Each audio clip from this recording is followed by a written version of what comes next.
in my little journey in entrepreneurship, and my little journey is 5 years, I have kind of learned that a lot of the time money is not the biggest barrier in running a business. I think a lot of people stop at ideas. Vilcom Networks was formed in 2020. In just 6 years, they've been able to capture between 4 to 6% of the Kenya fixed internet market. They serve nearly 160,000 subscribers across 25 counties. Agnes Limo, the CEO, tells us just how they did it. She starts her money story by telling us about growing up in the village and seeing money on Sundays. I think the most amount of money I saw was on Sundays. When we used to go to church, my mother was a treasurer for the church. So we would come with the sadaka. She tells us just how she begins to work for her dream company at the time, Safaricom. It may not be the right job that I was looking for, but I feel like it's the right company. So I went and did the interview. It was a customer care role, which is what I started with. I think our salary then was about 25,000. We speak about the difference between fiber and data and how they both work. For you to deliver a lot of water to somebody, you just need to, as long as the source is good, you build a very wide pipe and that person will get a lot of water. So fiber is, you can say, almost limitless. It's like that huge water pipe. And how she convinced the Safaricom CFO to take on the project that got her the nickname Mama Fiber. I remember I had a very good CFO at that time who, when I was doing now the business justification, like he would be like, Agnes, this one, if I wear my finance hat, I will not approve. But I will wear my strategy hat for me to be able to approve. And why it was going to take 7 years to get an ROI on the fiber project. When now you're presenting a business case for fiber, the return on investment is like 6, at least maybe 5 years, 6 years, 7 years.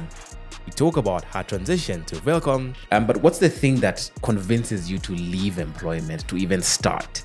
I think for many people it is that security. I don't know if it applies to Gen Zs right now, maybe during our time. She explains why it takes $5 million to make an impact in her line of business. For you to start even having a good impact, you may need to start with over $5 million. $5 million? Yes, to start with that. To start. That's not a little money. This is a money story about doing it, even if you have to do it afraid. Hey everybody, welcome back to Financially Incorrect. Happy Friday. So I have a personal money story for you today. I hope you've made good money decisions this week. Let me give a quick shout out to our title sponsor before we get into our episode for today, and that is none other than FX Pesa. If you'd like to get into the world of trading, that is whether you want to learn how to do it, whether you'd like to practice, or whether you'd actually like global access or access to the global markets, FX Pesa is the platform for you. We'll have a link in the description box for you to click on. Also, there'll be a squeeze back that will go around during this episode, and there'll be a QR code that you can scan. If you can scan that, it'll take you to all the pages that you need to get to, and you'll be easily directed to what you need to do. Our episode today, our personal money story, is a really interesting one. It's a bit of a, I guess maybe typically would have fallen into the business edition, but because of the angle we want to take, we're going to cover both a personal story and a bit of a business story. But it comes from none other than Agnes Limo, who is the Chief Executive Officer of Vilcom Networks, which is the fastest growing technology and internet service provider in Kenya. Currently, they have about 100,000 customers. Maybe this is a bit higher because this was as of the end of last year, with a 4.7% market share. For context, Safaricom have about 800,000 and a 34% market share. Fiber are at 20%. And the impressive thing about Vilcom is that the company is only 5 or 6 years old. 5 years old. So in 5 years, they've been able to grow the company to this level. So I'm really curious to hear about the personal story. And also, Agnes left Safaricom to go and start Vilcom. So I'm really curious to hear about how that story all begins. But first of all, welcome to Financially Incorrect. Thank you Let me say so that much. first. Yeah. Thank you so much. I'm so happy to be here. Yeah. I'm looking forward to a good Have the nerves fallen conversation. off now? Yes, they have. I think once I talked the first one, it Yeah. just fell off. They fell off there. Okay, Yeah. fantastic. Okay, so in typically financially incorrect fashion, my first question is not a money question at all. I was listening to something on YouTube. I think this was a TED Talk as well, and I've listened to a lot of TED Talks recently. And this one particularly was around confidence. And so this lady was talking about how to show up confidently even when you're not. And so she was giving tips and tricks of things that she does. I think she said, for example, she said if you'd raise your voice, if you talk louder, it would make you sound a little bit more confident. And then she talked about pausing when you speak. So like having intentional pauses in between them, and then went into other things like doing the superhero pose and things like that. So I'm curious, how do you show up confidently? What are the things that you do to ensure that you show up confidently, whether it's in a meeting or any setting or any scenario? For me, key, especially if you've been alerted early, is to prepare. Get into the mood. If you need your technical knowledge or some current affairs to be aware of, that preparation really helps. And the other bit is just to enjoy the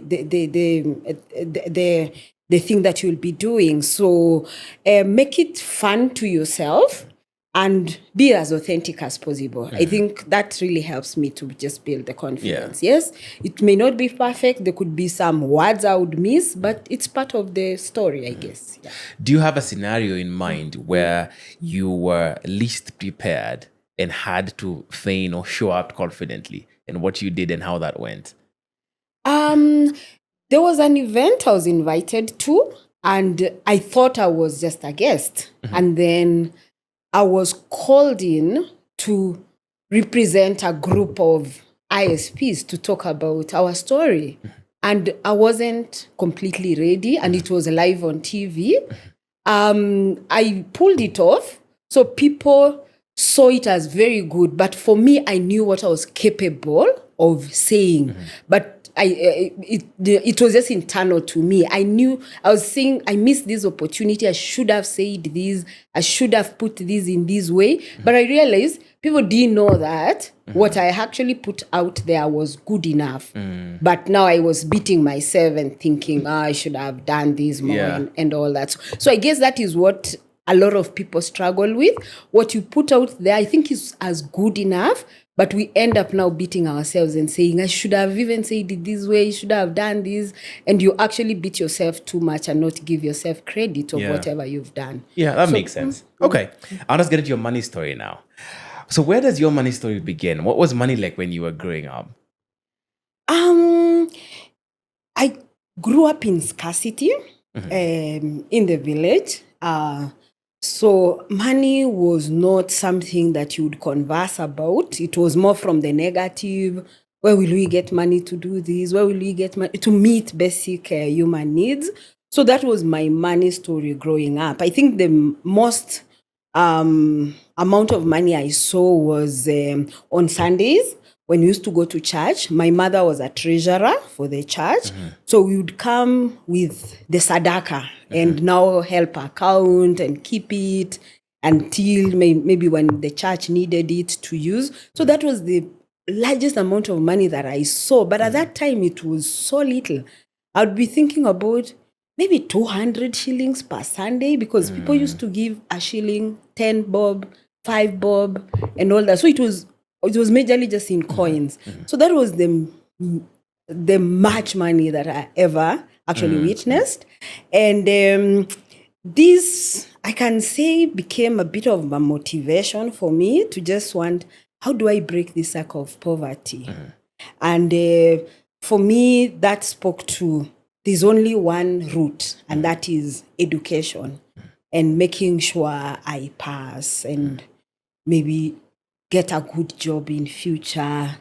So that became now my motivation to see how to get ourselves out of this scarcity, out of poverty. So that's how it started. So I worked hard came top of class in my primary school, got called into a national secondary school, that's Moi Girls Eldoret, and I did very well there.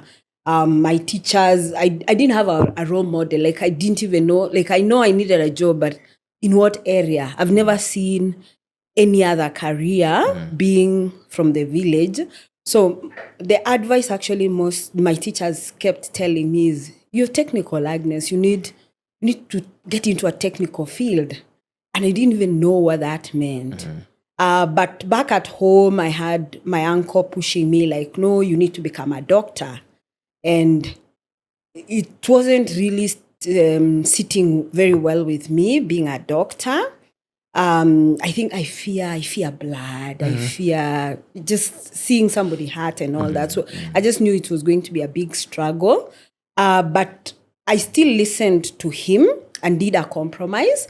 I told him, let me then study for pharmacy. Let me choose pharmacy. And but then my second choice was engineering. So when the KCSE results came, I did not make it for pharmacy. So the next choice was engineering. It was engineering, and that is how my journey in tech started. Okay, I have a few questions from what you've told me. The first one is, where's the village that you grew up in? What's the name of the village and where is it? And then the second thing is, because it seems like very early on you have this apparent thought, very clear thought that we need to make more money. Do you remember where that thought came from, or why you even thought that? Because many, even people we've interviewed, many at a younger age, there's usually something that happens that makes you realize you don't have as much money as other people. So I'm wondering what that was for you. Yeah.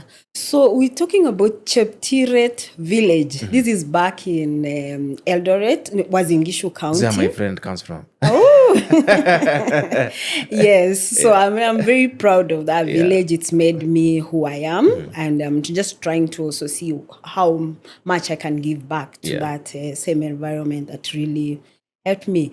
One actually thing, maybe just outside digressing a bit, when I was going to university, I was done for a Harambe to just pull in resources to help me start off my journey. And I still remember up to date, like, those, my neighbors now, my mother's friends coming in and, contributing, somebody coming with a chicken.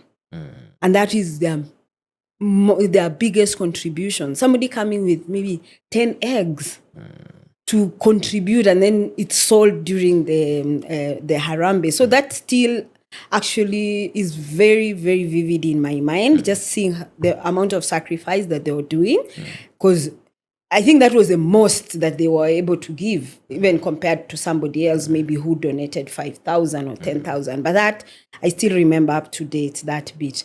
Talking about what inspired me to want to break that circle, like seeing money. I had a few of the relatives who could say were better off.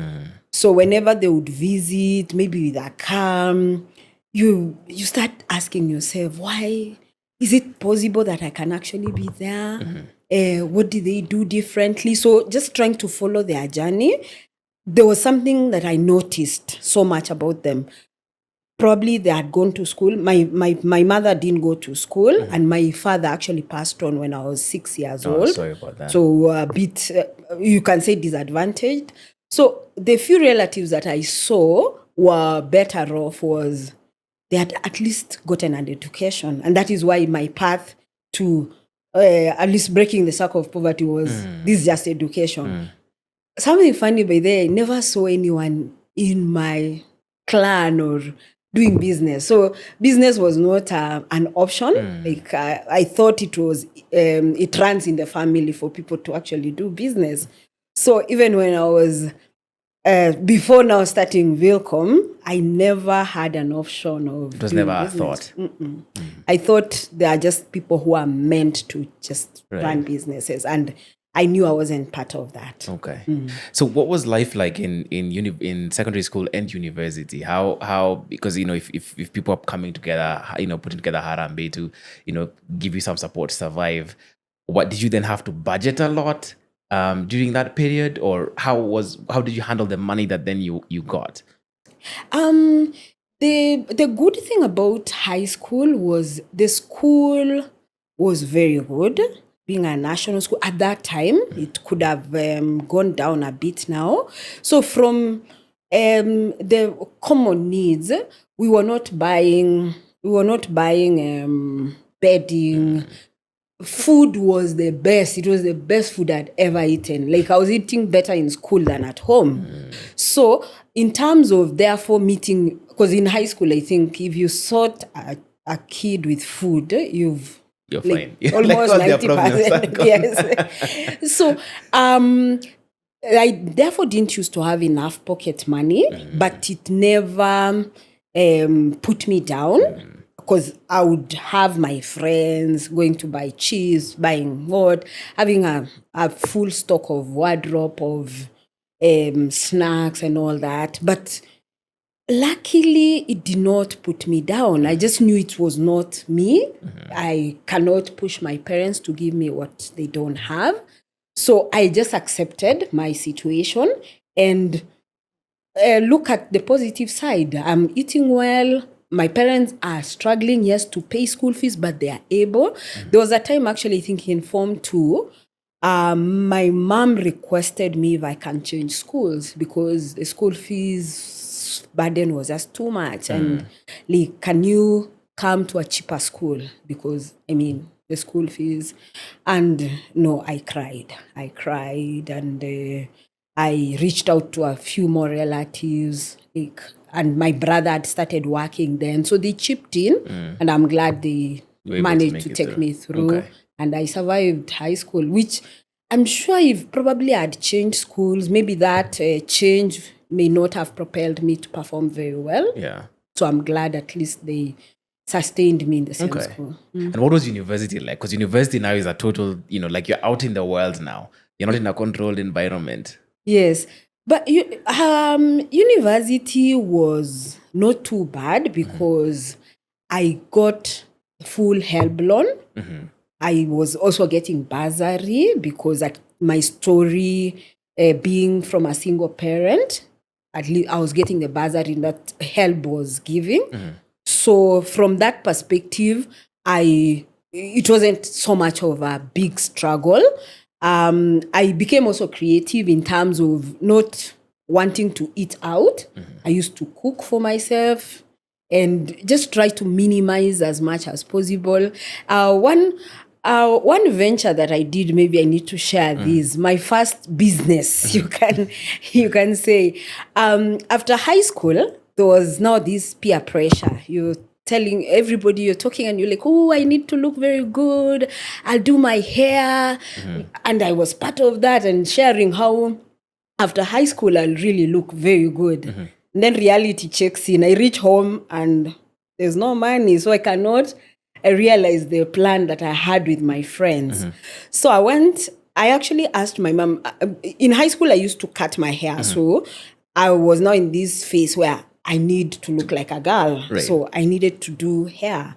So I asked my mom for money. She could afford to buy me the braids, but could not afford to give me the money to go to the salon. Right. I decided that I'll do it myself. I'd never done that before. So I tried, my hair was short. The first night, all the hair came off. I didn't give up. The next day, I returned it again. And I started developing the skill. And after a while, after a month, I was able to actually do very good braids using training with myself. And I became better and better. So that time we were waiting for 2 years to go to university after high school.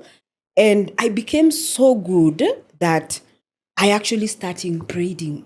I started braiding other people. And this is the sad part about money as well.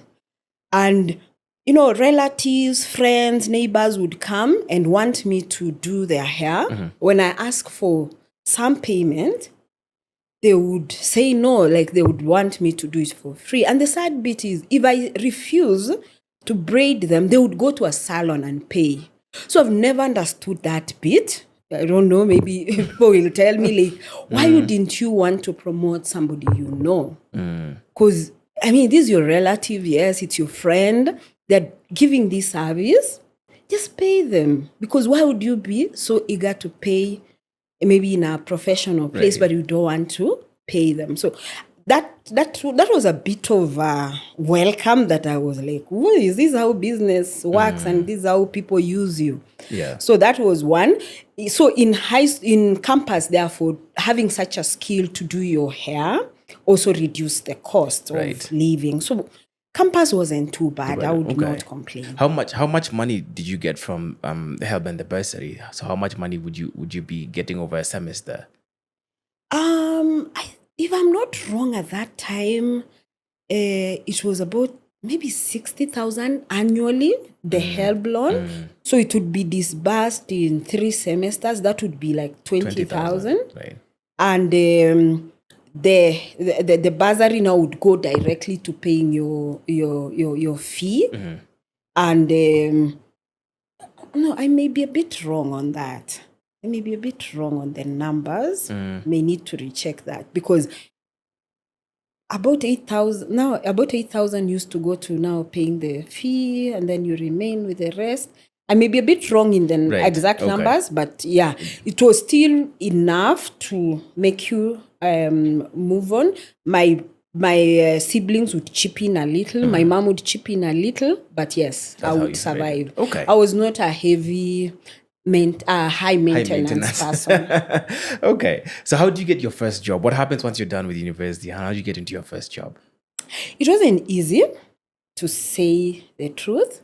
I applied for jobs. I did. I was shortlisted, and this is what I normally use even when I'm mentoring, let's say, campus students.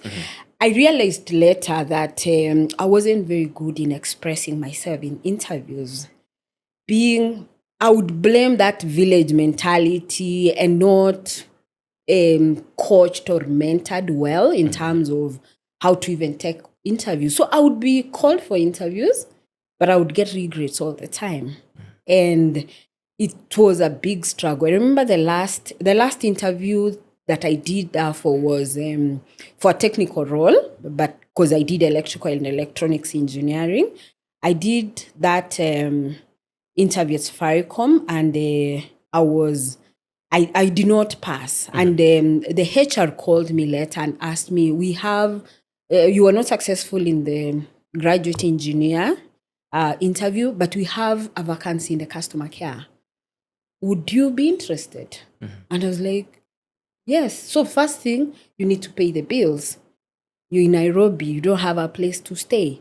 So I'm like, it may not be the right job that I was looking for, but I feel like it's the right company. So I said I'll come for the interview. So I went and did the interview. It was a customer care role, which is what I started with. So that was my first job, being a customer care representative. But I knew I would work myself into tech once I'm in the you're right inside. company. What do you think? You said, you've talked about feeling like because of the background, you weren't able to express yourself well during the interviews. What can you give me a bit more detail about that? What is it that you weren't expressing it well, or what were they expecting of you that you weren't able to deliver? I think over time I've learned it is that emotional intelligence as well, to know what to say at the right time, to even just understand yourself. What are your strengths? What are your weaknesses? Because a lot of the job interviews will be gauging your awareness of yourself, knowing your attitude, knowing if you can actually work with a team. But because you've never been even brought to understand that there's such a thing, you don't therefore even learn yourself. You'll go to and you ask, what are your weaknesses? And you don't even know, because you've never Do you even remember what kind explored. of answers you gave to those questions? You'd be so plain and maybe not even answer the actual question. I would think so. Because when I now became aware and I looked back and I was like, for sure I was not doing justice to those interviews going back. You mentioned confidence earlier. You also don't even have the tools to help you prepare and be confident enough to express. So you could know some technical, but you are so timid in the interview, you're not even able to verbalize Right. whatever little you know. So I think that is part of what I try to do right now, actually, for a lot of high school Right. campus People that you're students, to mentoring. just help them to prepare well for an interview, because that's something I did not have. Okay. So once you start working as a customer care service attendant, how much are you making at that time? Where are you living in Nairobi? You talked about being in Nairobi. So where are you living in Nairobi at that point in time? Yeah. One thing also, I was already dating when I was in campus. So I got married right after campus. Okay. So by the time I was getting my first job, I was You were already married. married. Okay. Yeah. So, but we were still, my husband and I had started very, you can say very humbly. So we were living in South Sea, but in a very small extension. So, and we started now chipping in, both of us. At that time, he was doing his master's, so he had taken a sabbatical from his work. So there was a time when now I'm chipping in more, he's chipping in less. There was a time he was chipping in more, chipping in less. So that was the dynamic that we had. In terms of how much I was earning, I think I started off as a trainee first, and I think our salary then was about 25,000. I think that was the first one I got as a trainee, and then after that, now it kept now increasing. Right. Lately, yes. How do you transition from the customer care department to move into the tech space? How did that transition come about? Because you said you were very deliberate about, I'll start here and I'll make my way.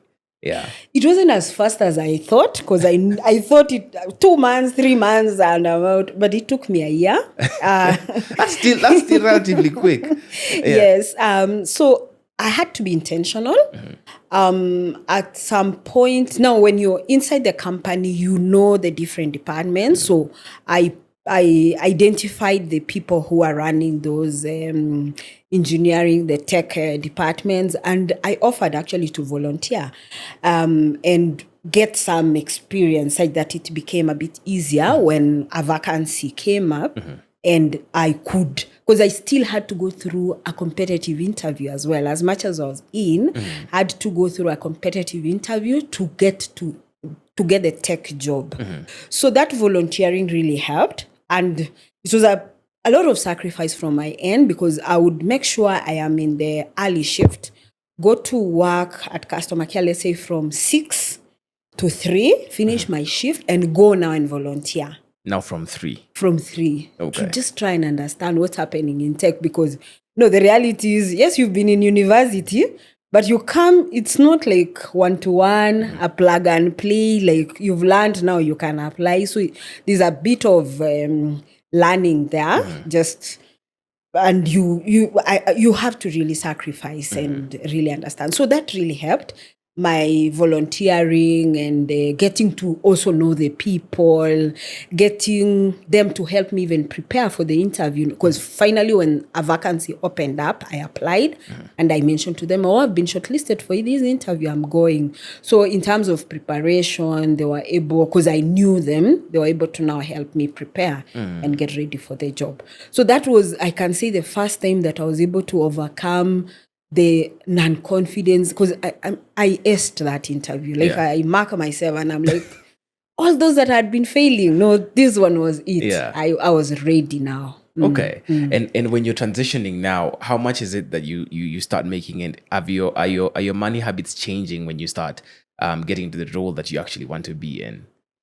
To be honest, at no given time did I have any financial planning. You're just living a day at a time. You're in that survival mode. You're just able to pay for your needs. At least, okay, now I can pay for food, I can have transport, I can have... So it took a while before I started being more intentional about my finances. I can say maybe 2 years into employment. And what changed was at least the company had several financial development sessions. And when now we had those sessions and we are taught about saving, when we taught about investment, when you taught about having a budget, that's when you're like, oh, okay, I shouldn't just be getting the money and just spending inifikishe tu penye inanifikisha. So I started now having some financial discipline, and I think that has been the foundation until today, where at least you're able to see this is what I have, this is what I need to spend on, and this is what I need to save. And even changing now that this is what I need to save, and then now you start fitting in whatever comes in. And with that, it starts giving you some ambitions as well. When you start saving, you're like, okay, yeah, I'm paying rent now.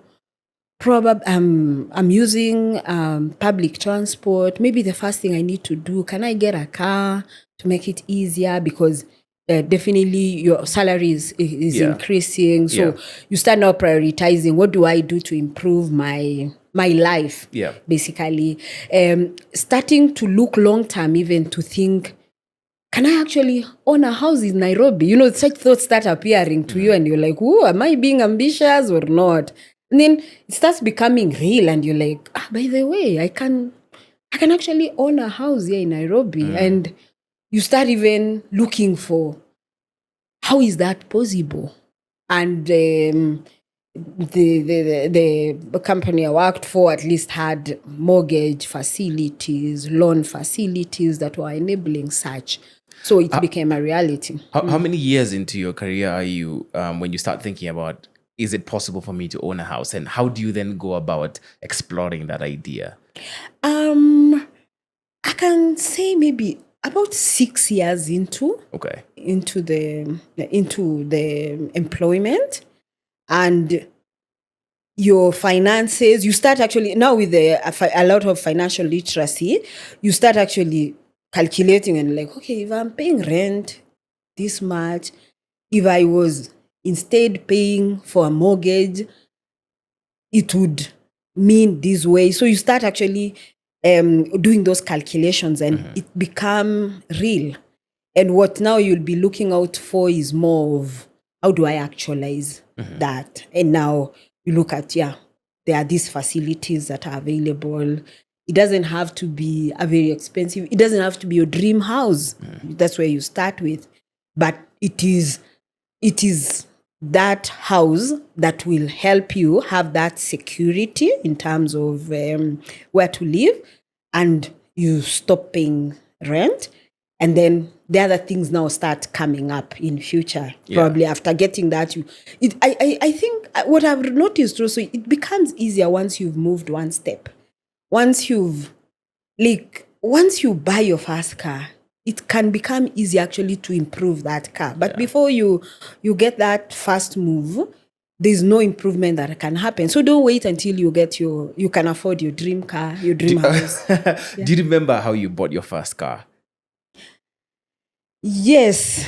Actually took a loan, and against all the advice people say, don't take a loan to buy a car. But for me, it was necessary because at that time I already had my 2 children. So even moving around was a bit hard. And I convinced my husband, I'm like, I think we can afford. For him, he's like, want it to be a bit expensive? How will we fuel? But we just relooked at our finances and all that. And I told him, I think I can take a loan. And we keep paying and all that. And he agreed. And that was our first car. How long did it take you to pay off? And how much of your budget was it? Did you have to now send out to monthly payments for the loan? Do you remember? I remember actually the first car. Maybe the second, I won't even remember how much it was. But the first car was 300,000. Yeah. And I took out a loan definitely of that amount. It had a dip on our. We had to make some adjustments now to our lifestyle a bit to be able to accommodate now the repayment of that loan. But I don't think I paid off to the last coin, I must have taken another loan to now do something else, if I'm not wrong. So I don't think the way you top up Yes, a loan, I think that is what I did. So you kept okay, increasing I now so see. that Okay. you do something else, maybe to buy a plot. Most, if I'm not wrong, that could have been the case. Like you've paid off maybe for 2 years, and then there's this opportunity thinking, oh, maybe I need a plot now. Yeah. So you go back, like, I want a development loan on top of this. So they recalculate. The beauty at that time, probably your salary has also grown. So you're able to commit a little more. Have loans played a big part of your financial life? Yes, it has. I don't know if it's the correct answer. Yes. But for me, it is our biggest loans, facilities, SACCO. For me, it's been a big enabler. What's the most impactful purchase or investment you've made off of whether it's a SACCO loan or from a traditional bank or whatever it is? Even the current home we're living in was on a mortgage, so which is still debt. And even in business, loans, debt is a way of scaling. So yes, so my current house is actually a product of taking a loan.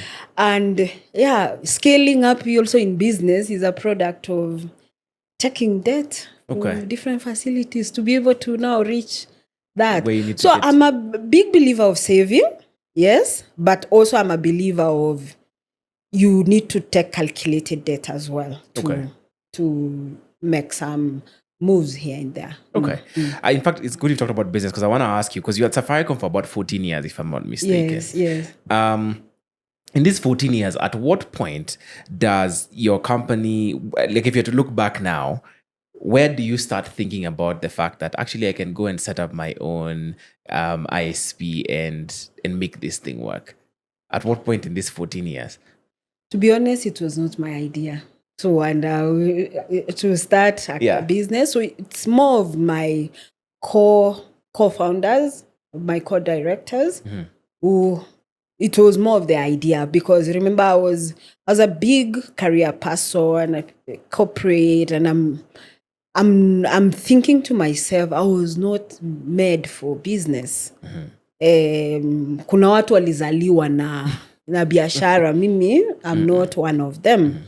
And so COVID comes, there is a lot of demand for internet because everybody's working from home. A lot of services have now gone online.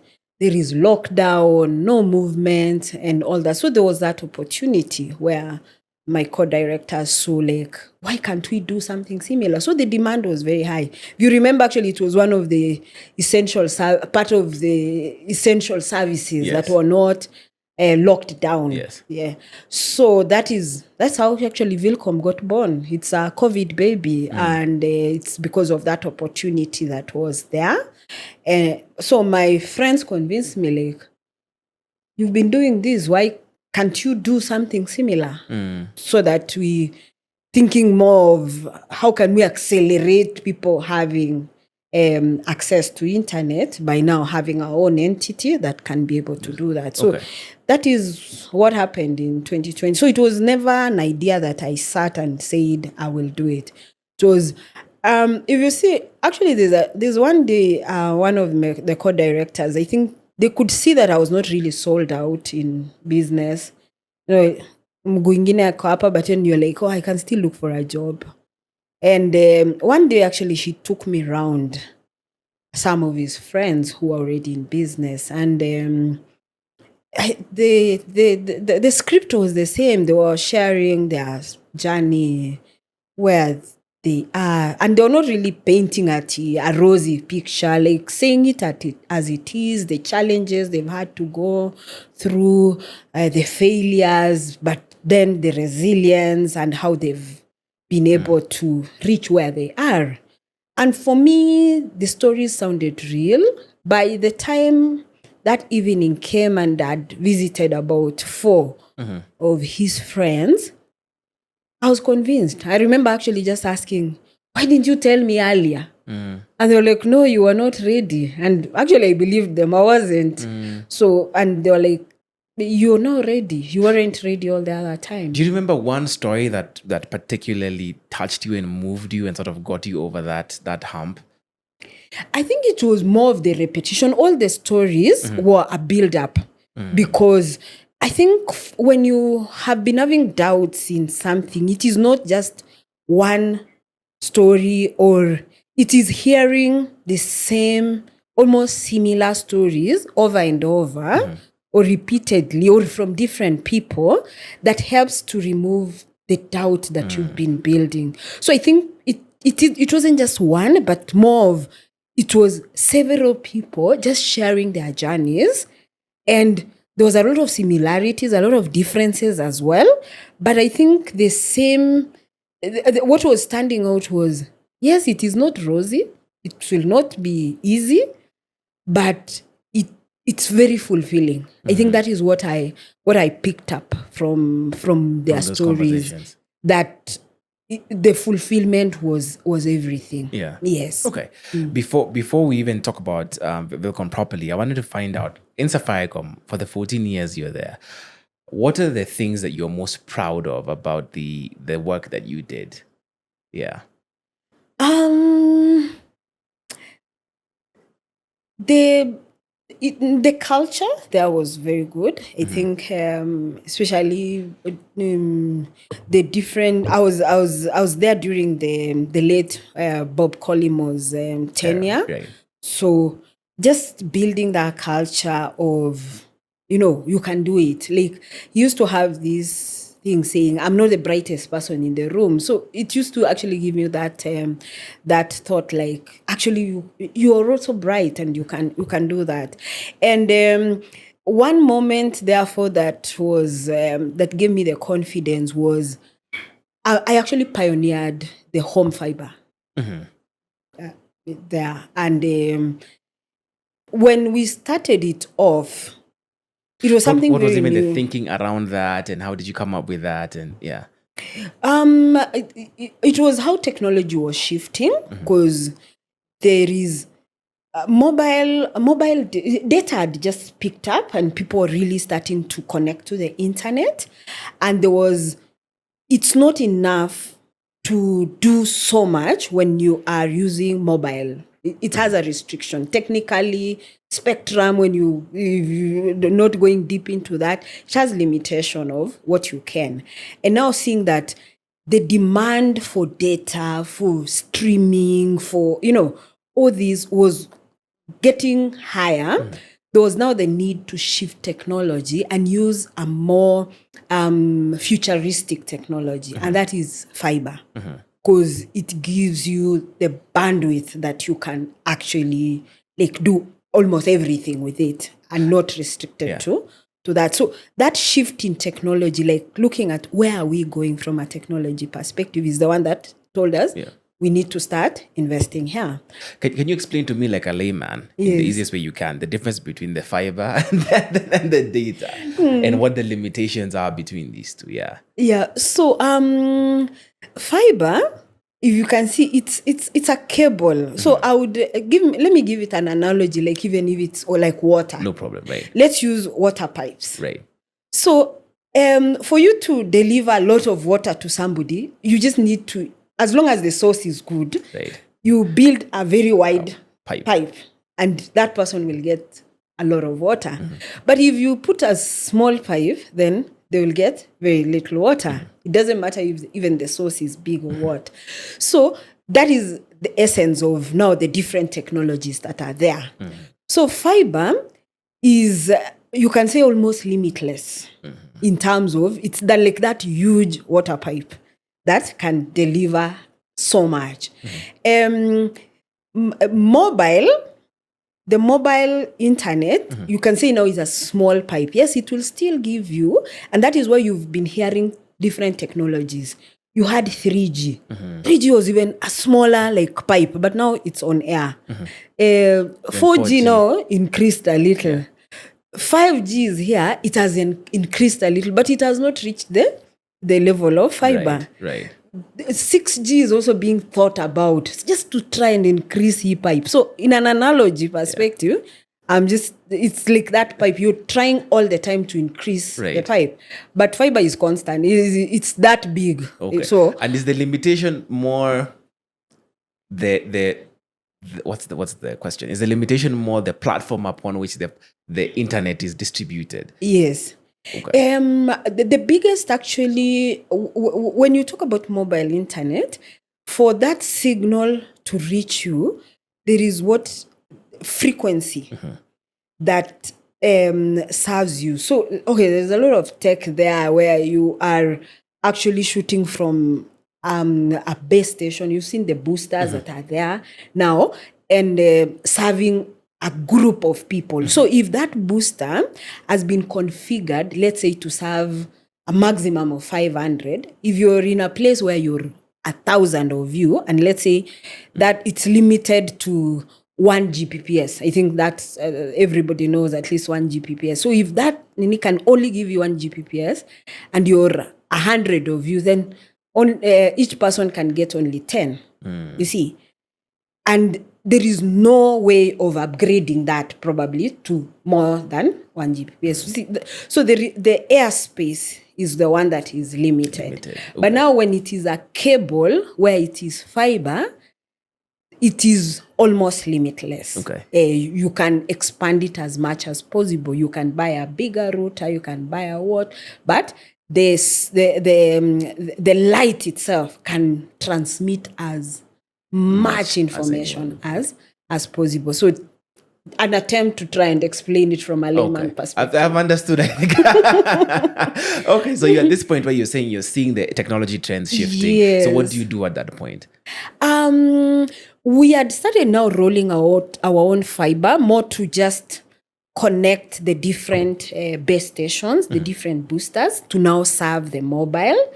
And I had a very forward-looking manager who actually challenged me and like, do you know there is this technology called fiber to the home?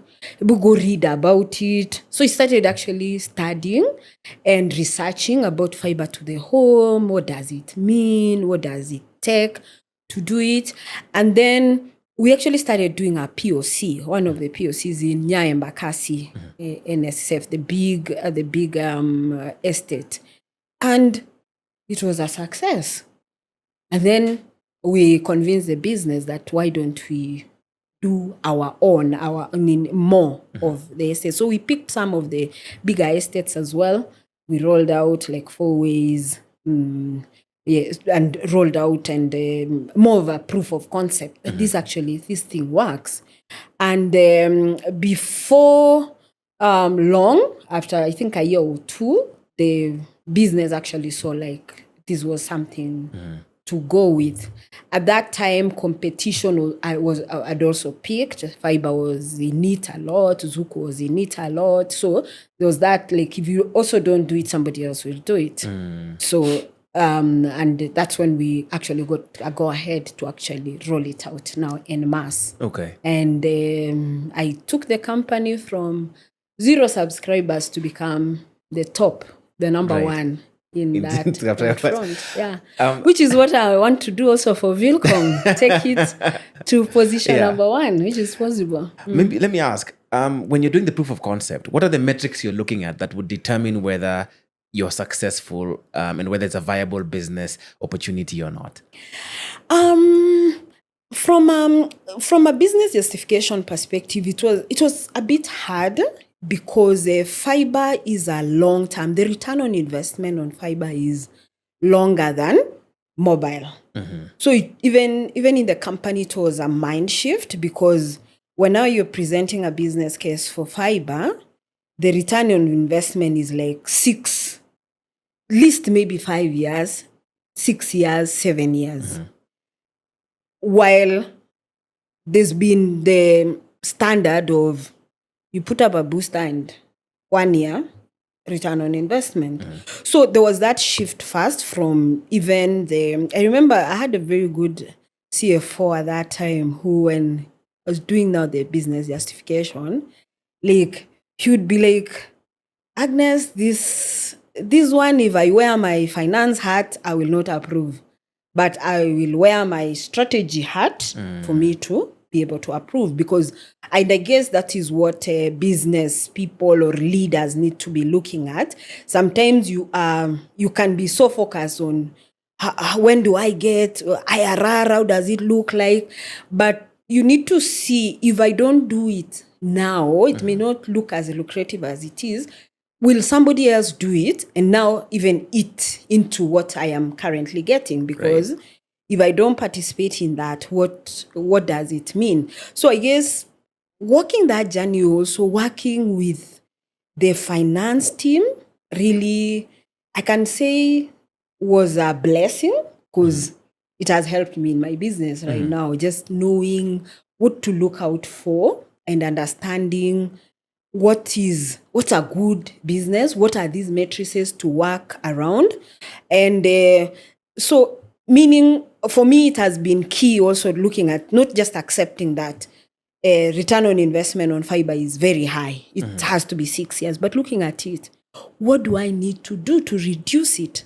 So either make sure the revenues are so high, or I reduce the costs, because that is the build-up of what a good business case will be. And now becoming creative, because I know even at that time we were doing, so when you're doing fiber, there are two main ways you can do. There is what is called underground, where you dig, like you're burying now the fiber underground. It's very expensive. And then now we looked around and we were like, oh, by the way, you can also do overhead, like putting it on poles, which reduces the cost by like half. Does it reduce the size of the pipe? I'm still using the pipe. It's still the same. No, it's still the same pipe. Okay. It is just how do you, like, if I'm bringing it to your house, I can decide to dig on, along the road and bury it, like the way you'll see a drainage being done. It's very costly. Or I can get poles, which is what now we are currently doing. We've actually partnered with Kenya Power to use their poles. So Kenya Power has already done poles to carry electricity to your house. So we're now putting our fiber cable on KPLC poles to bring the same to your house. So the cost there is that lease of using KPLC poles and just the labor to connect, to just connect, which is, we call it run the cable. It's right. like you're just putting it from one pole to the other, one pole to the other, which actually reduces the cost by almost a third of what you do when you're digging underground. So those are now the creative ways that when you're thinking from a business perspective, it helps you now to see a technological solution to actually meet now that business perspective. Okay. While you are at Safaricom and you're driving the home fiber, how do you get your initial subscribers? You've talked about the proof of concept and business. Like, okay, go ahead. It'll take 6 years, 7 years to get money back, but let's go get this done. How do you begin to get subscribers now to sign on for home fiber? Actually, when we started, it was a hard conversation. Right now, it is so easy to say. It's actually customers asking, I need connection. They've understood the difference between unlimited internet and just internet. At that time, Facebook had just started. It wasn't so much. There was no TikTok. There was no Instagram. YouTube was not so much. Like, people are not actually looking for content there. There were not a lot of online meetings, and therefore you wouldn't be so keen. Like, is my internet stable? Am I, So it was more of best effort kind of internet, because when it's just email, by the way, you will not, email does not affect you per se, even if the internet is not strong. Yes. Because it can be delivered anytime. You're not waiting for it in real time. Yes. So you can afford to wait a few minutes before it is delivered. So even if so that was the kind of use cases that were there. So selling internet, therefore, and unlimited internet fiber to people, they were asking you why. Because, kwa simu iko sawa. So And therefore, sometimes it's good in any business to have the people, the early adopters who are now using it a lot more. So people who are using it for content, because content creation wasn't much at that time, but there were a few people who are out there. You make them to be your first users. Companies was a big adopter because now you have an establishment and all your staff need to use. But home was a big of a hard sell. COVID helped us, to just be honest. COVID accelerated. And were you always number one? No, How do you get to number? How does Safaricom get to number? It was a matter of now doing a lot of rollout. Remember I told you we picked a few estates during our POC, but then after that now we were like, okay, let's roll out the whole of Kilimani and Kileleshwa and Lavington. Let's roll out Kino. Let's roll out in the Eastlands. Let's roll out, Rongai, Ngong, and all that. So that now increased the potential customers. And then we started now onboarding more customers because basically market share is how many customers you have. So it kept increasing. The more coverage we added, the more customers came on board. And is it fair to say your competitors didn't have as much money as you guys, so could not roll out as quickly as you guys were rolling out? I think it is niche. It is probably their business strategy. Because take, for example, Vilcom right now. I went with a strategy. Actually, Vilcom stands for Village Communications. And our strategy is to reach everywhere. So I guess it depends with people's strategy. Because you'll see when the people who are still in the market right now, they may only be in the big cities, Mombasa, Nairobi. Vilcom, we are in Lodwar, we are in Isiolo, we are in, Kakamega, Bungoma. And so I think it depends with whatever somebody has decided. Right. For us, we just want to reach everywhere and enable, which is the strategy I used back then. Okay. But now I'm even able to accelerate better and be in those villages more. Like, I would like to connect your parents maybe in your village very soon. And you come and tell me actually maybe in this podcast how it is. Exactly. Okay. Okay. So by the time, first of all, let me ask you, so what, for this, fantastic opportunity that you provide to the company, what kind of reward do you get for delivering this project? Growing a business is very fulfilling. As this is not for Vilcom. I'm talking about now at Safaricom, while you're still at Safaricom. Ask me again. I'm saying because you deliver this new line of business, you do a proof of concept and everything's looking fantastic. You're now, expanding across the country. So when you're delivering this project, what kind of reward do you get from the company? For me, it was more of also the growth. Because you see, at that moment, I was actually the top female leader in technology. So it comes with promotions, which comes also with power and leadership. So I guess because of running such, I was reporting actually to the CTO, and meaning I was top in terms of company leadership, which has helped me to even now have the confidence to run my own company. I want to have you talk about money as a reward. Money, the promotions definitely come with money as a reward. Yes, it does. But I've realized it's not enough. Just now. Yes. So yes, you will get that. Being a leader, there will be additional benefits, allowances that you will be given. But I guess for me, I've always had a lot of intrinsic satisfaction, which not to say money is not good. Money is good, but if it is the only thing that you're chasing, I think sometimes your life can be a bit empty. I remember actually a time when I did not grow, to be honest, I did not grow as fast as maybe people would think I grew in the company. There was a time I had stagnated in my growth. And I'm looking at, and sometimes actually it can become a disadvantage. You're looking at the people you started with, they are maybe 2 steps ahead of you. You're still in the same grade. And you're thinking, I'm doing everything, but I'm not growing. And maybe I'll share this. There was a turning point actually for me. And I realized I had become too comfortable. I was doing just bare minimum, BAU. And when you're doing that, you don't get noticed. You don't apply yourself. You don't stand out. And growth will evade you, because when you've reached a certain place, you will need to stand out from maybe a leadership perspective, from a creativity, innovation perspective, for you now to earn that higher position.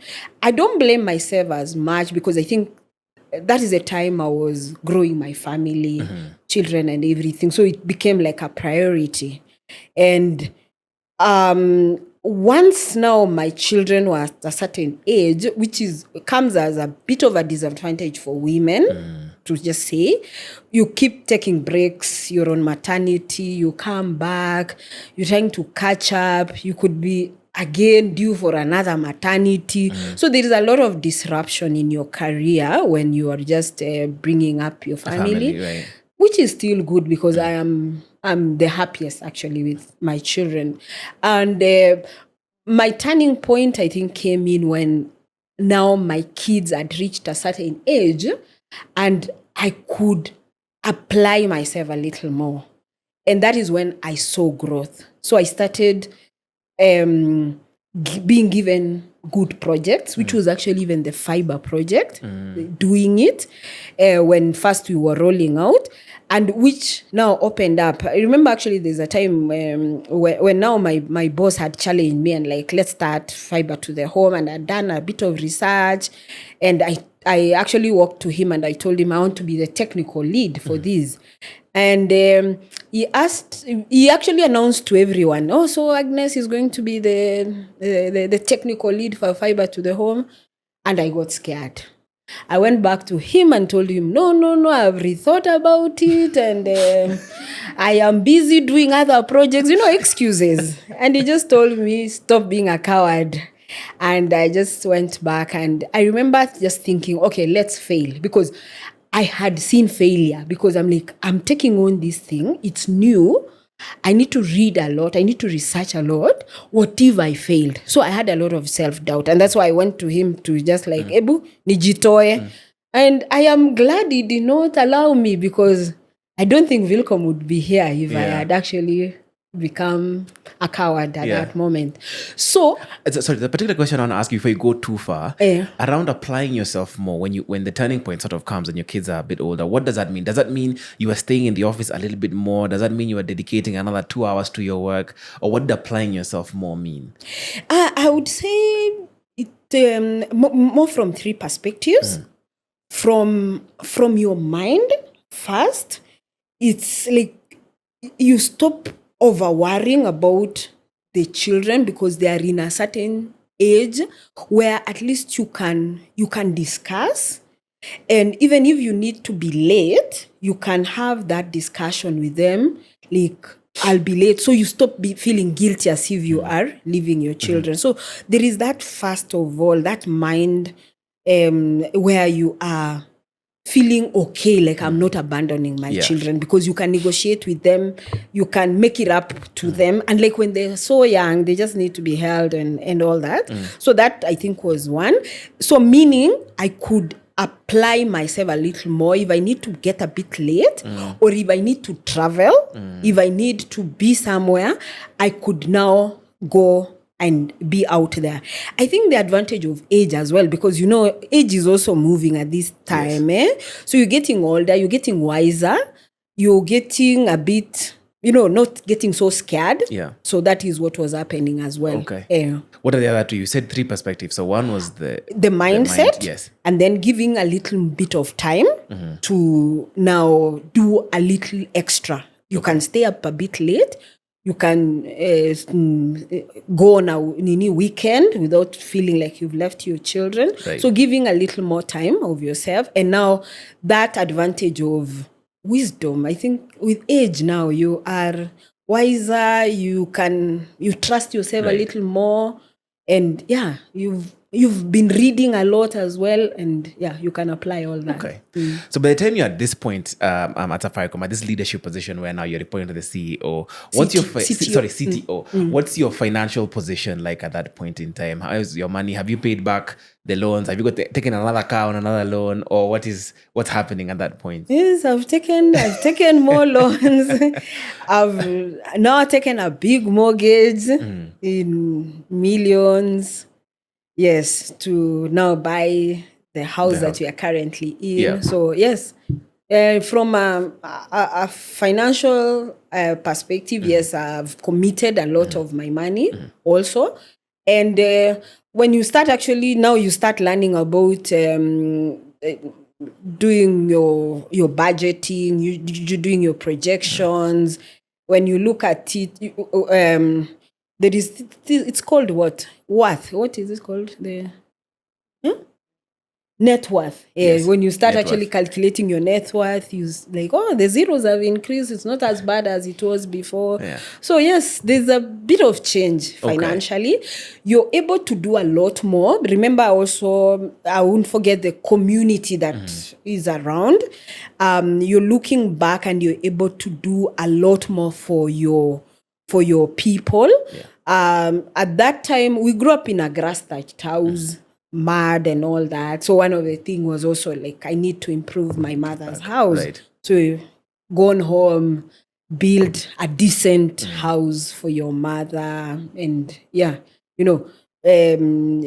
your sisters, more of their children, because they are not as successful, as privileged as probably where I am. So there's a lot of giving back as well that you're doing, seeing which child requires to go to which school, paying school fees and all that. So you are tied in all round in your finances. Yes. Okay. This I asked because I asked Zahida the same thing. So I'll ask you when you're now leaving Safaricom and you're getting to the point in time, what's the last bonus that you get? How much is it, and what do you do with it?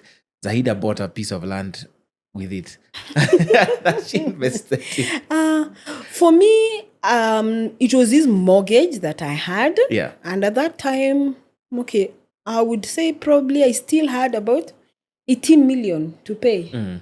So any lump sum you get was more Going to in just there. put it to just keep reducing Right. the mortgage. So I think that is what I did with the last. You're not telling me what the bonus was though. The bonus, it would be 6 digits. Is it 6 digits or 7 digits? You tell me.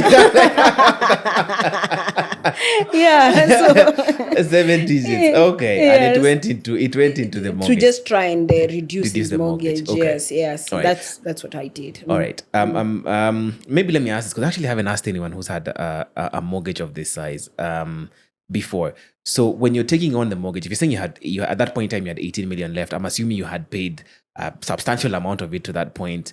So when you're taking on a really big mortgage, what are the thoughts that are going through your mind? Okay, maybe the initial one sometimes, not because I don't want When to you paint start, a very good picture as if we are perfect. Yeah. The first one is usually emotional because you're like, I need to live in this area. So that is usually probably the first nini that goes into your mind. And then reality checks in. You come back and remember I told you at least we had that financial literacy. Yes. Until today, actually, I have a loan calculator. So, which is what I normally do even before I go out there and get a facility.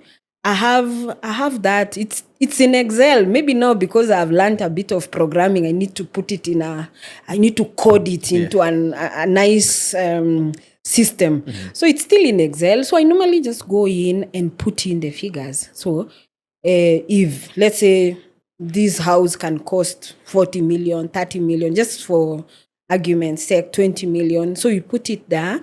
Like, how long do I want to take to pay off? So you put the months, and then what options do I have in terms of interest is key. So am I being given a better interest rate? So maybe the company has negotiated maybe a 6% interest, 8% interest, 10% interest. If I go to the circle, maybe it's 12% interest. So that is key in terms of determining how much you'll be able to pay. And then you look at it and you're like, oh, my monthly repayment will be this much. Is it something I can afford? Because, when you're employed, there are the rules as well, that 2/3, is it a third? There's all sorts of those, and all that. So you will have, so those will be the things I'll first do myself. So I have a view of exactly how it will be before now I finally make that decision. Like, yes, I have looked at all my options. With these deductions, will I be able to still meet the other obligations? If you're married, now you're having that discussion with your spouse and be like, this will now be commitment. Will you be able to take on a bit of the load so that I can be able to do this? So that is basically the approach that I normally take. And then now you actualize. You go out there now and make it happen. Okay. So you've told us a little bit about how you were even convinced to, buy in fully to the entrepreneurship.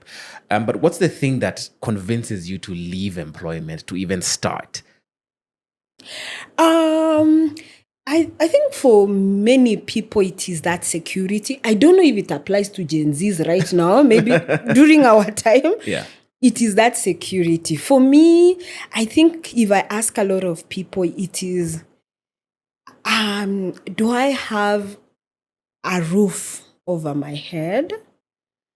I think that helps. Once you have, let's say, a house, I think it becomes easier to take bigger risks. That is me. It may be different from people. So, like, I feel like probably coming from a scarcity mentality, like having a home, I think gives you that peace of mind. The other one is, have you saved enough such that you can survive without something? Let's say you give yourself about a year or two. Let's say nothing comes in for the next 1 year or two. Will it come? And then it's more of also doing that calculated risk in terms of this business venture that you're taking in.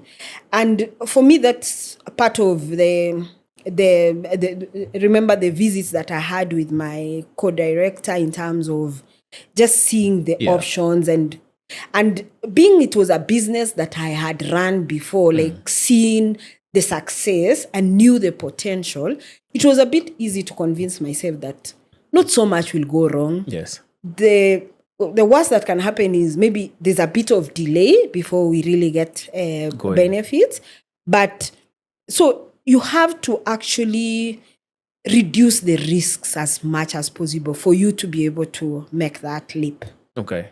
So I think for me, it's just that analyzing and saying, personally first, are you, because you have a family, so are you going to destabilize the family completely, or it's still going to move? Kids will still go to school. There'll still be food. They will still have a place to live in. Right. So you need to settle that first. If you're single, maybe it will be different. The checks may be a bit fewer. You can still go to a friend and stay for a while. Yeah. But yes, if you're a family person, I think those are the basics you need to check. Okay.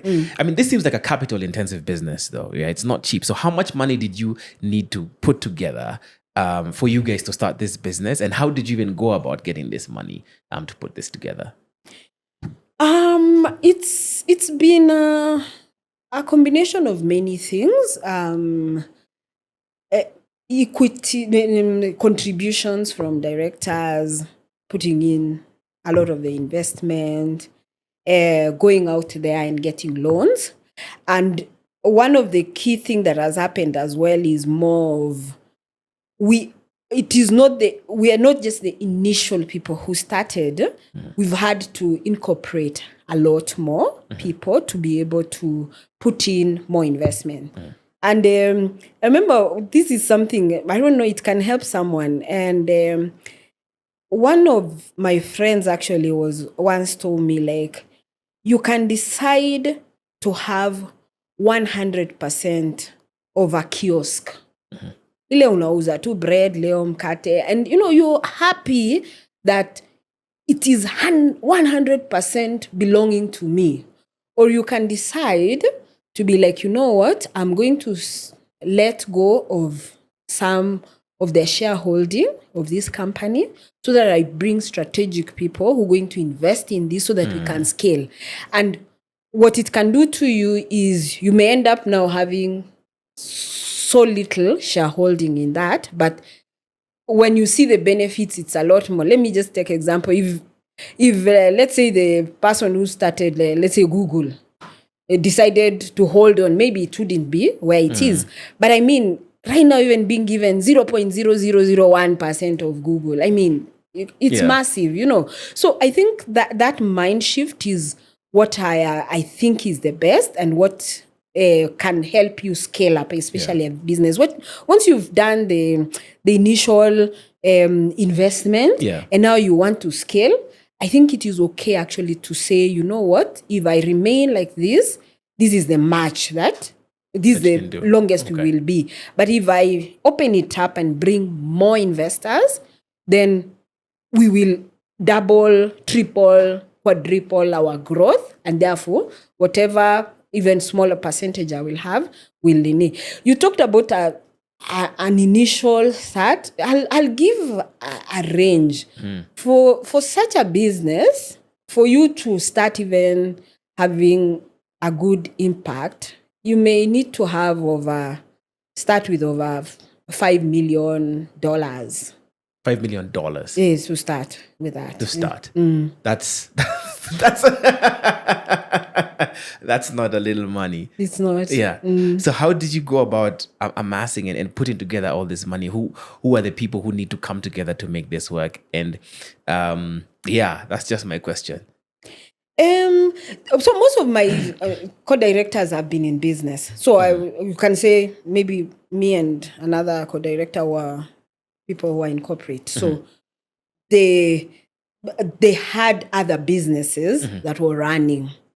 So it was easy for them to, not easy, but it was possible for them to put in finances.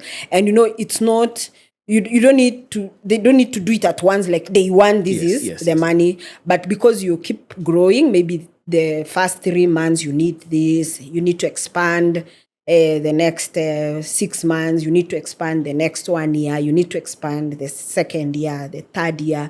So it's that continuous investing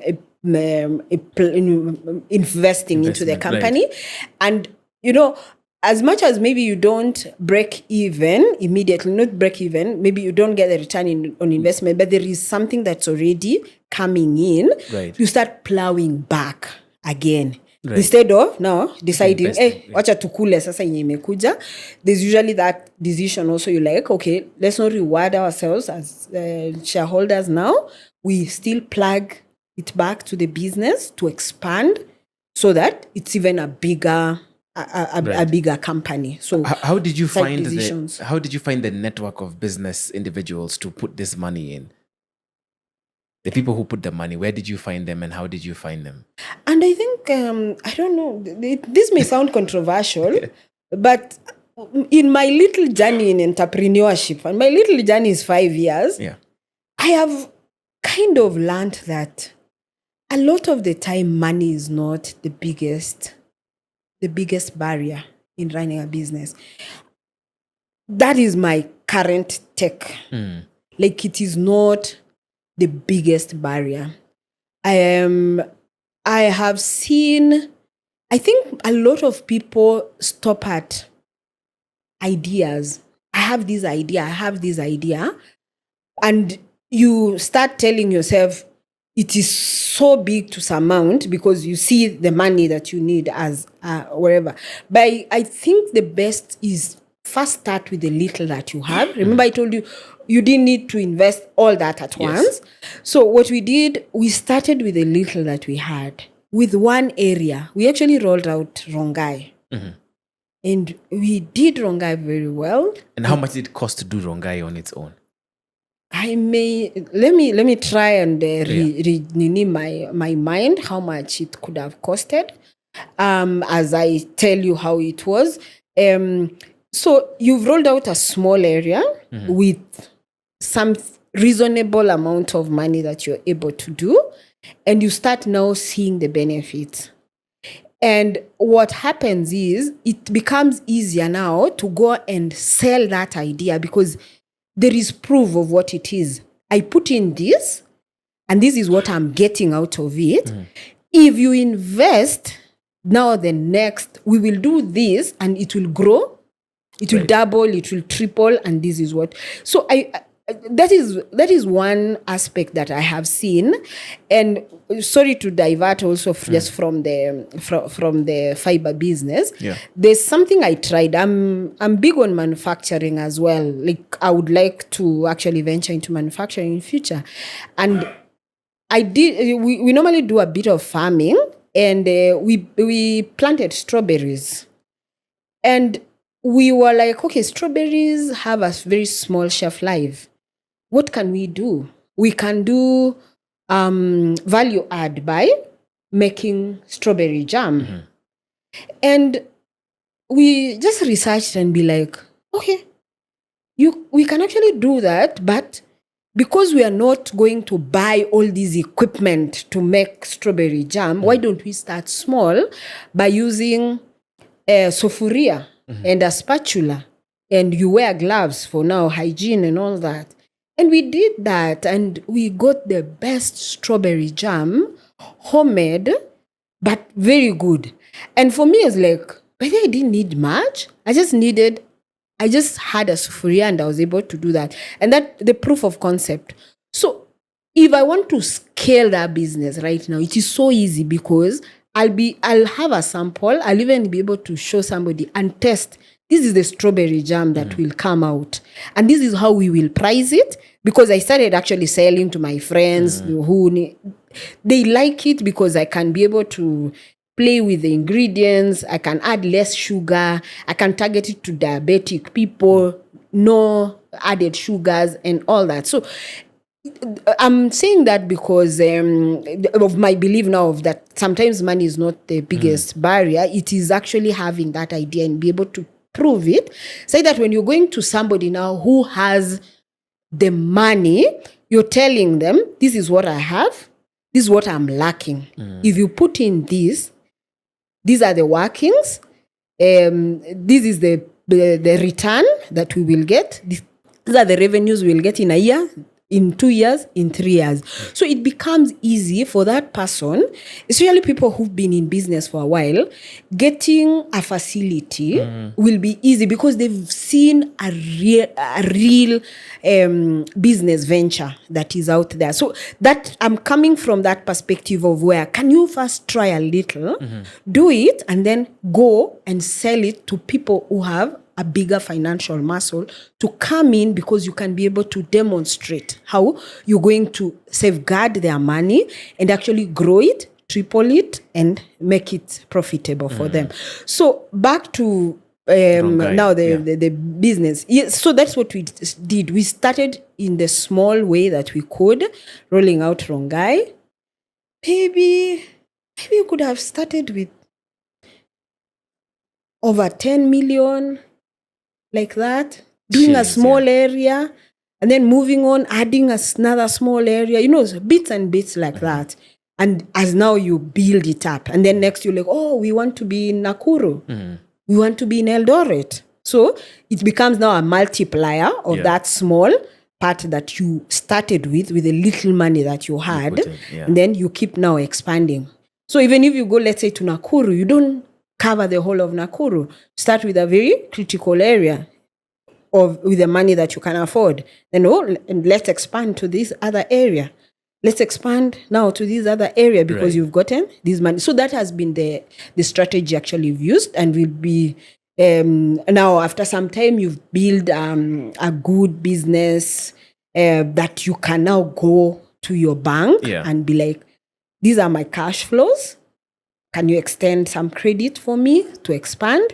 Because this is what I can be able to return. So it has gone that direction. Okay. For this first project, the one in Rongai, so when you're putting this 10 to 15 million to sort of, get it going, how much did you get back for you to be like, this is a business case study that we can take to people to get people more interested in? And then how are you dealing with, because you literally have left the biggest, the incumbent in the market. So how are you dealing with the questions around, okay, but there's Safaricom and there's fiber and there's Zuku and all the others? How are you dealing with those questions? The first, when you're doing business as well, you have to assess your competitors. Yes. So your competitors are real. So the first strategy we did was go where nobody else has been. Yeah. So you're not competing with anybody. And remember this COVID time, people really require internet. And yes, your competitors are not covered everywhere. So our strategy was that identify a place where nobody else has been and capture that market. Okay. Yeah. So that was our initial plan.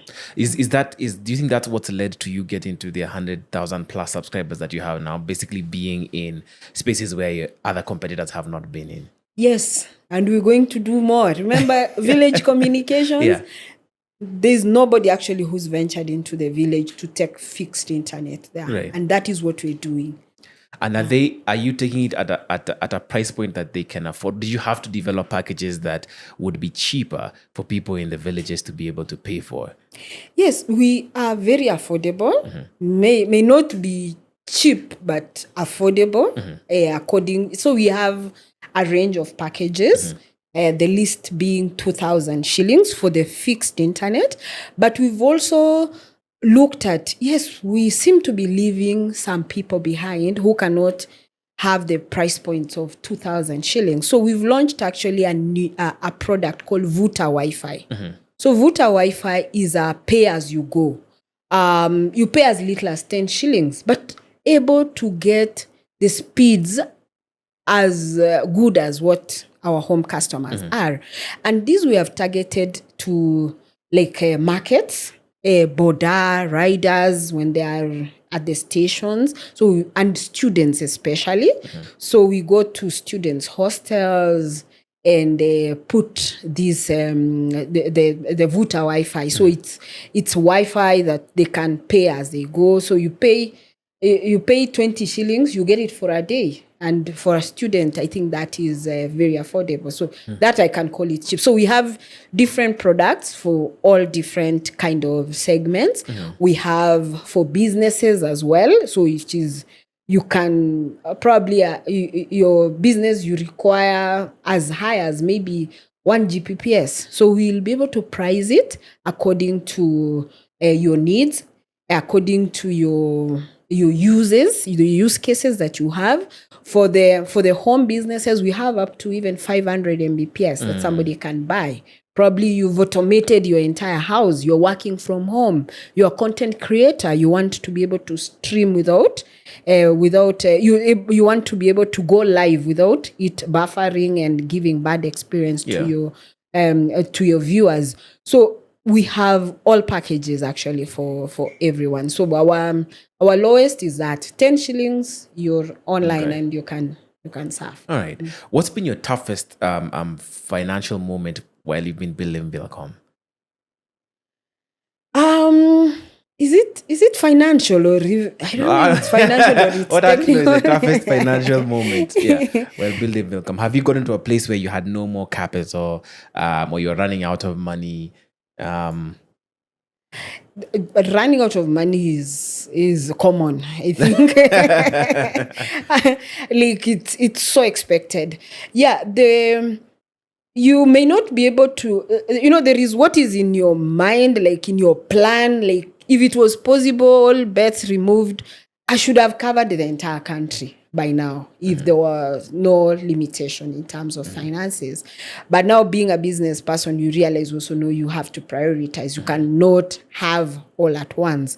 So yes, lack of money to probably expand as fast as you would want is the biggest. But I think the good thing is you become creative when such things happen, because in our strategy right now, actually this year, we have transformed from just being an internet service provider to becoming a technology solutions provider. What does that mean? It means we are actually now looking deeper into what do businesses require that we can also offer, being we're a technology company. So yes, cybersecurity has become a real issue to businesses. So we've gone into that space where now we are curating security solutions for our customers and applying them, help them to manage and just make sure they are safe while now they're in this internet space. But that has become a big issue, and maybe that's where I will need to come and have a conversation with FX Pesa as well. You handle a lot of data. Have you automated? Have you do you make sense of your data? So that is one other area that we play in. So I think with that lack of money, may I see it as an opportunity. It helps you now really think deeper into not limiting yourself to only the things that you thought you're comfortable in, which you can say is heavy capital intensive, but look at all these other problems that you need to solve, and you have the capacity actually to be able to do that. We're now big in AI as well. Just how do we integrate AI into solving technology issues, making work easier? So that is, I think that has been a good side of not having all that you want to be able to move. I hear you. I've taken your answer though from an expansion perspective. I'm curious about money from a surviving perspective. Have you got into a place where you're either almost shutting down or things aren't quite working out? No. No, that hasn't been a battle that you've had to endure. Yeah. And I guess it comes with, right from the start, by the way, we started off with a board of directors at Vilcom. So, and I think that really helps in building structure and having now people with different perspectives, such that you're not a one-man show where, you can overcommit and make mistakes. When you have a board of people now who keep you at task, look at your business, look at your books of accounts, and actually be able to question, why this too much debt, these ratios are not okay.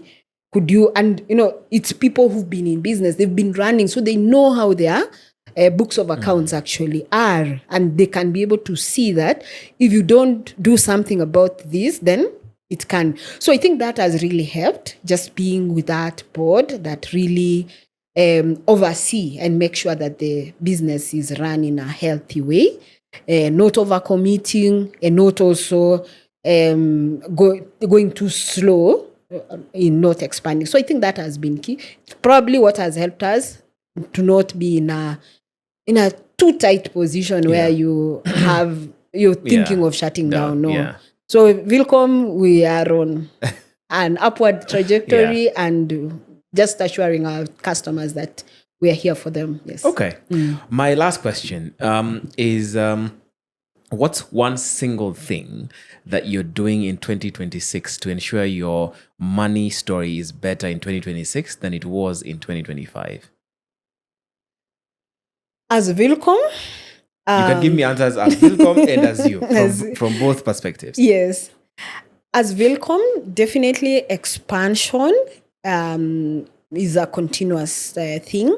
Diversification is non-negotiable for us to just be able to ensure that we have covered and continue being relevant to our customers, Right. and giving them solutions so that they come back to actually buy from us and therefore continue our growth. So we actually, as they grow, we are also growing. So for me, diversification, and the reason why we actually converted to now become a technology solutions provider, I think that is the big one that in 2026 we're going to do that we did not do In before. 2025. For me as a person, it is being more intentional in how I invest, therefore, the proceeds, whatever payments I get. Somebody actually asked me a question that I've never thought. A friend, like, do you want to become a billionaire? It scared me the first time, because I think I've never in any time thought about what amount of money am I working towards. And for me, I feel like $1 billion is a lot. Jeez, what will I do with it? But later on, it helped me actually to be like, no, those are conversations you need to have with yourself, because when you are moving on in life, you realize you're just trying to just meet the basic needs. I need to have a good house. My children need to go to school. You actually don't quantify what is that you're working towards. But with that also, it also helped me to be like, it's not just about one figure, but what do I want to do with that money? Even if I work towards becoming a billionaire, significance, what impact am I making? So in my quest to be more successful, to be more financially capable, I am looking deeper into the impact. What am I changing? Because I feel like being successful alone without carrying people along, being surrounded with people that are not successful, I don't think is success. So I have had to redefine, therefore, what success is, the impact. So even at Vilcom, as we grow, are our staff also growing financially? So looking at that, as I grow as a person, the community that surrounds me, that has been supporting me, am I impacting them? So those are the shifts that I think I am having more, looking at it more from an impact perspective, not just the money. The money itself. Okay, that makes sense. That's been an hour and a half. That brings us to the end of our conversation. That's the first step of what you're taking at the end. Anyway, please, this is your camera. Please look into this camera. If you want to plug in Vilcom or anything, whether it's a strawberry jam, whatever the case is, this is your camera. Please plug them in. Yeah. Thank you so much, Yeah. FX. It's been quite an enjoyable interview, not just even an interview, more of just saying my story. And I think for me I'll give about 3 parting shots to our customers who believe in us as Vilcom. We'll continue serving you and bringing you very good solutions to your homes, to your businesses. So we thank you for the trust. And for our staff, you are the ones that make actually Vilcom what it is. So keep at it. Thank you so much. As a business leader, especially a woman, I think I'll take this opportunity also to challenge women that it's possible for us to actually make it in business and even techpreneurship.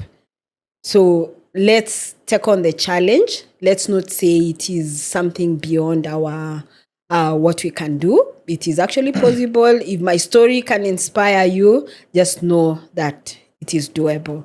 And for myself, just keep doing it, continue being resilient and learning, because learning is continuous. Thank you. Okay, awesome.